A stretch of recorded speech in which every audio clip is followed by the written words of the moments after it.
Hello everybody, welcome back to toxic कारण। तो जैसा कि तुम सभी को पता है कि बिग बॉस का नया सीजन आ चुका है, तो उसी पर अपनी विशेष टिप्पणी देने मैं स्वयं आया हूं।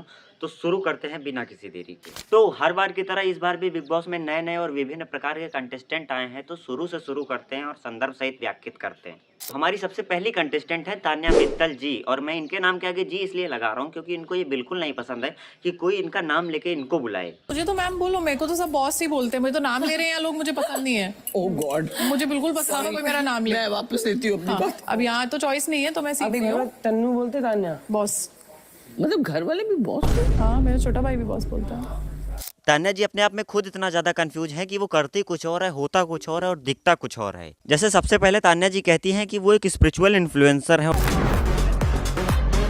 नमस्ते, जय श्री राम। मैं हूँ तान्या मित्तल, आपकी फेवरेट स्पिरिचुअल इन्फ्लुएंसर। और दूसरे ही क्षण कुछ ऐसा कह देती हैं। कभी टीवी बॉलीवुड मूवी कुछ नहीं किया ना, तो यहाँ आके टीवी पे आना, from that city, from absolutely still wearing sari and coming here. लड़कियों के लिए यहाँ पहुंचना कैसे आसान होता है, that you have to leave your culture. कहने को तान्या मित्तल एक स्पिरिचुअल इन्फ्लुएंसर है, पर उनकी हर दूसरी तीसरी रील में उनका गेट रेडी विद मी शुरू हो जाता है। उस हिसाब से अगर देखा जाए तो इंस्टाग्राम की आधे से ज्यादा फीमेल इन्फ्लुएंसर स्पिरिचुअल इन्फ्लुएंसर हैं।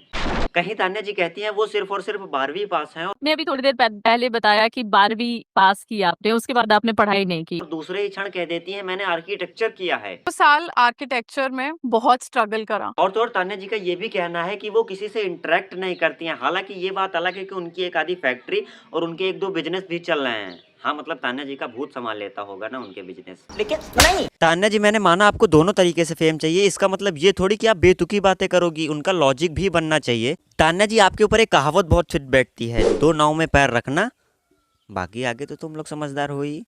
तो अब हम लोग बात करते हैं हमारी दूसरी कंटेस्टेंट अश्नूर कौर के बारे में। अगर इनसे कोई इनकी स्पेशलिटी पूछे तो इनका कहना ये है कि मैं सिर्फ और सिर्फ 21 साल की हूँ। हाँ, इनकी यही स्पेशलिटी है और इन्होंने ये रिश्ता क्या कहलाता है में काम भी किया है। और तो और इस बार अनुपमा के दूसरे पति, जिनका नाम अनुज है, हालांकि रियल नाम उनका गौरव है, वो भी इस बार बिग बॉस के कंटेस्टेंट में आए हैं। हाँ, मतलब ये तो कंफर्म हो गया कि इस बार जितने भी आंटियों के वोट जाने हैं वो गौरव के पास ही जाएंगे।